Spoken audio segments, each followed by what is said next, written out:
आमे पूर्व वीडियो गुड़ी करे ऑलरेडी 3 यूनिट पढ़ी सारी छे। वर्तमान आम आलोचना करवा 4 नंबर यूनिट संपर्क रे जहा कि रही इंग्रेज उपनिवेशवाद विरुद्ध रे विद्रोह। जो इंग्रेज माने कॉलोनी स्थापन कले से कॉलोनी विरुद्ध रे अनेक गुड़े विद्रोह होता। से विद्रोह गुड़िक मध्य सन्यासी विद्रोह, खोर्धा विद्रोह, सांताल विद्रोह तथा महासंग्राम बा आमे जहा को कहूचे सिपाही विद्रोह, जहाँकि प्रमुख विद्रोह गुड़िक से संपर्क में आम मैंने सुविस्तृत भाव में देखा। तो 1800 रु 20 शताब्दी मध्य केतेक यूरोपीय देश यूरोप महादेश बाहर राज्य विस्तार कर निज निजर साम्राज्य स्थापन कले। तो निज देश बाहर अनेक गुड़े देश गुड़िक से उपनिवेश गुड़िक जो निजर साम्राज्य को वृद्धि कर लगे। से जहाँ जीति से अंचल को से उपनिवेश को ही से अंचल को ही उपनिवेश बा कॉलोनी बोली कहगला। एवं जो से माने राज्य को विस्तार कले ताको ही उपनिवेशवाद बा साम्राज्यवाद बोली कहगला। साम्राज्य बा उपनिवेशिक शक्ति रो सामाजिक आर्थिक विकास निमंते उपनिवेश निरंतर आर्थिक और सामाजिक शोषण करुथिला। से उपनिवेश रो सब किछि खर्च तथा आर्थिक विकास सामाजिक विकास पई से जेउठारे उपनिवेश स्थापन करिवो सेठार ही सब किछि शोषण कला। उपनिवेश रे जेहेतु उपनिवेशक शक्तिर राजनीतिक कर्तृत्व रहिथिला तार उपयोग करी उपनिवेश स्वार्थ को उपेक्षा करागला। अर्थात उपनिवेश गोटे वैशिष्ट्य है जे एथिरे समय रे साम्राज्यवादी देश गुड़िकर क्रम विकास उपनिवेश गुड़िकर क्रम विनाश देखा मिलता। उपनिवेशवादी शक्ति माने नाना उपाय रे परि उपनिवेश शोषण पाई योजना मान कले। जो माने उपनिवेश स्थापन करते अर्थात यूरोपीय माने उपनिवेश शोषण करने को लगिले।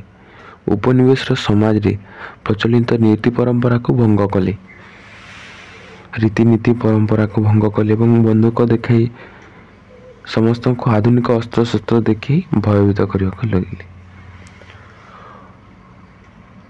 जहाँकि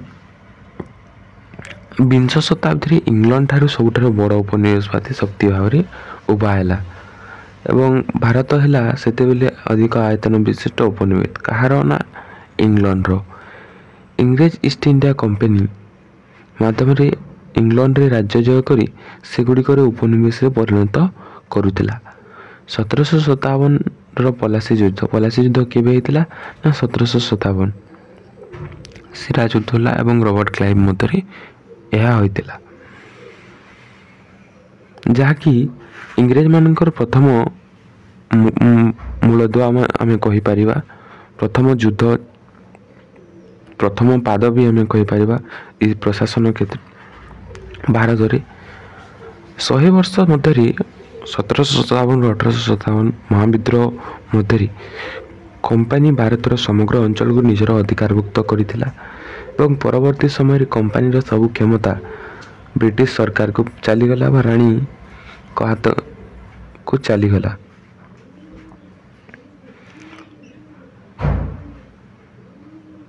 भारतर प्रशासनिक क्षमता इंग्रेज सरकार हाथ को हस्तांतरित है। तेणी कि इंग्रेज सरकार प्रत्यक्ष भाव में 1947 पर्यंत उपनिवेशवाद कर्ता रूपे शासन कले।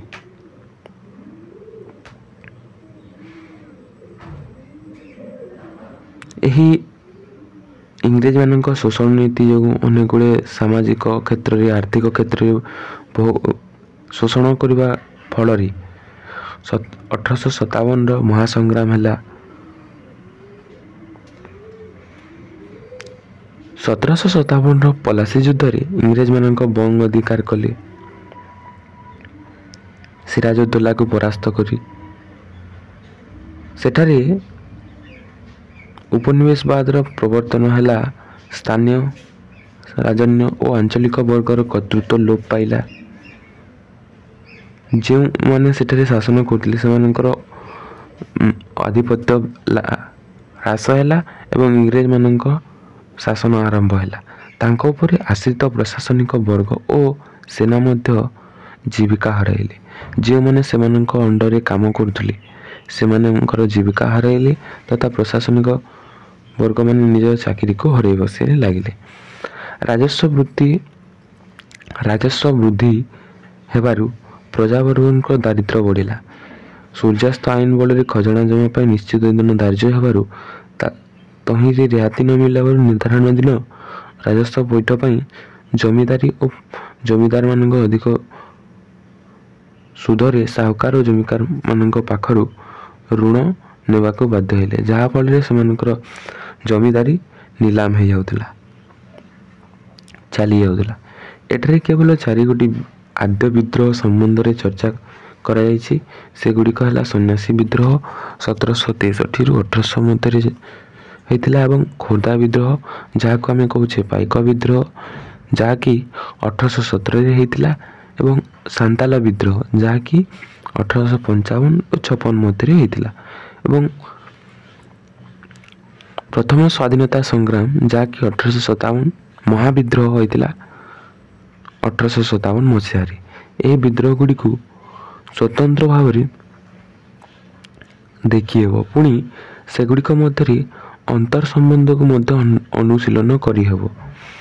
ପ୍ରଥମ ଯୁଦ୍ଧ ହେଲା ସନ୍ନ୍ୟାସୀ ବିଦ୍ରୋହ ଯାହାକି ବଙ୍ଗରେ ହୋଇଥିଲା।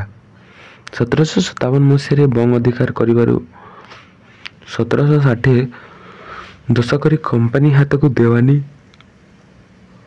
ବା ଖଜଣା ଅସୁଲି ଅଧିକାର ଚାଲିଗଲା।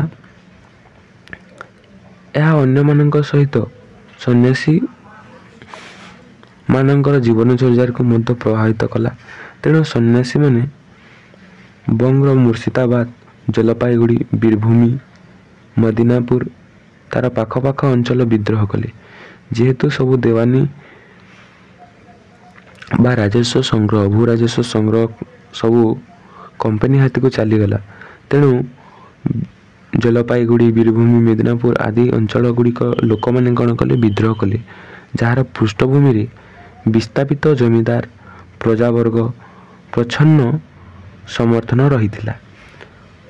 ସନ୍ନ୍ୟାସୀ ବିଦ୍ରୋହ ନାମରେ ଏହା ପରିଚିତ, ଯାହାକି 37 ବର୍ଷ କାଳ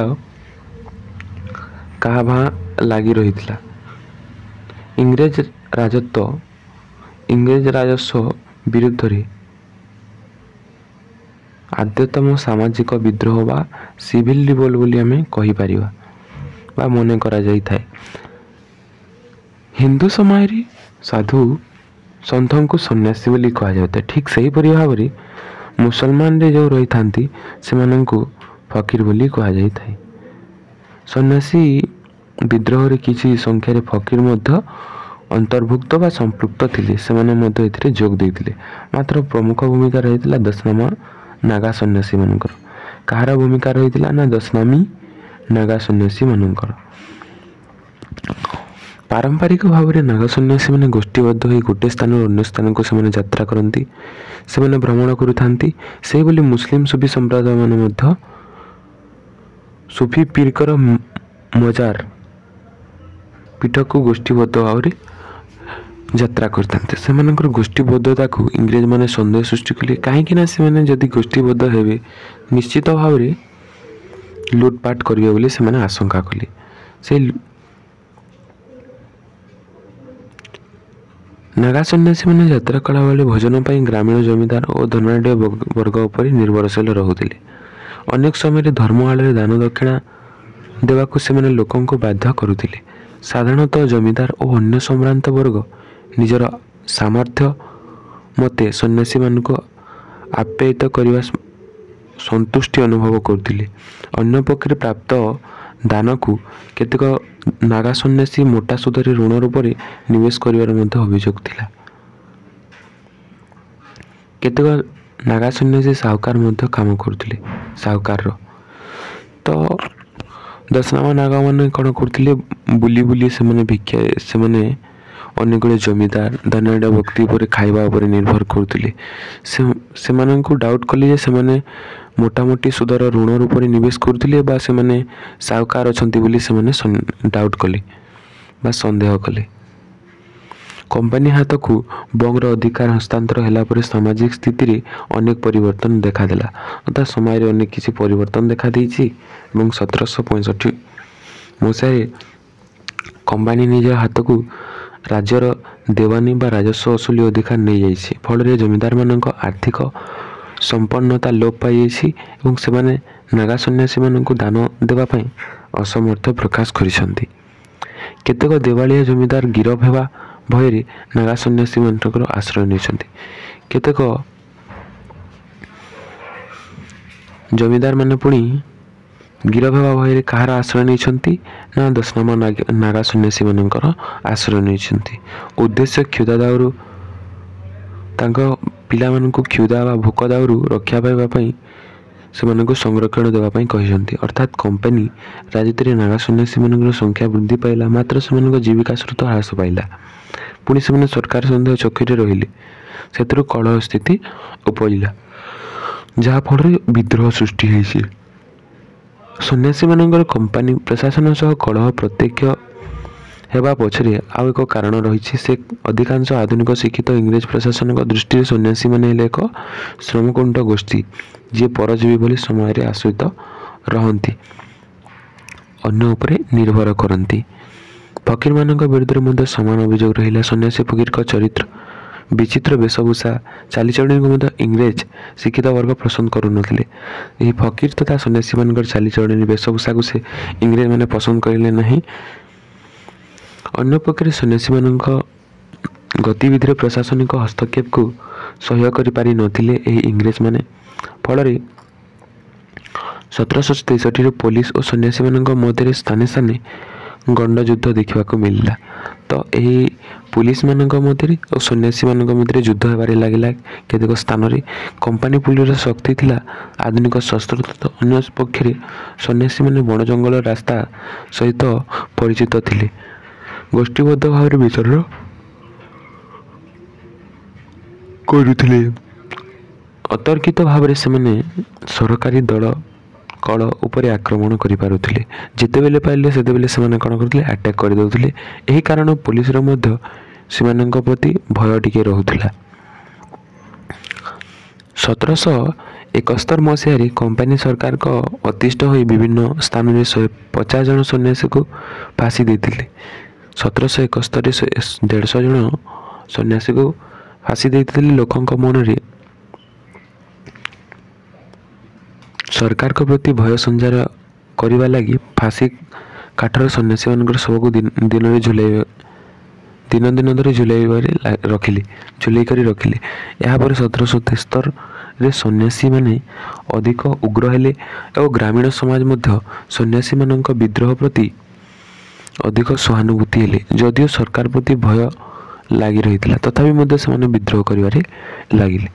ସନ୍ନ୍ୟାସୀ ବିଦ୍ରୋହର ପ୍ରାୟ 100 ବର୍ଷ ପରେ ବଙ୍କିମଚନ୍ଦ୍ର ବଙ୍ଗଳା ଭାଷାରେ 1876 ମସିହାରେ ଆନନ୍ଦମଠ ଉପନ୍ୟାସ ରଚନା କରିଛନ୍ତି। 1876 ମସିହାରେ ଆନନ୍ଦମଠ ଉପନ୍ୟାସ ରଚନା କରିଛନ୍ତି ବଙ୍କିମଚନ୍ଦ୍ର।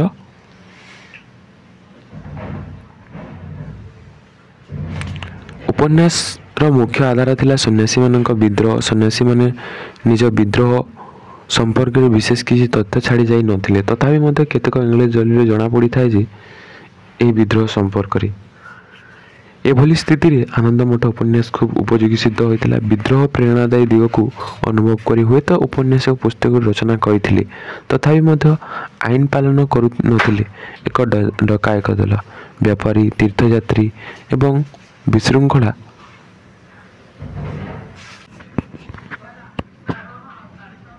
ତତ୍କାଳୀନ କମ୍ପାନୀ ପ୍ରଶାସକମାନେ ସନ୍ନ୍ୟାସୀମାନଙ୍କୁ ଆଇନ ପାଳନ କରୁନଥିବା ଏକ ଡକାୟତ ଦଳ,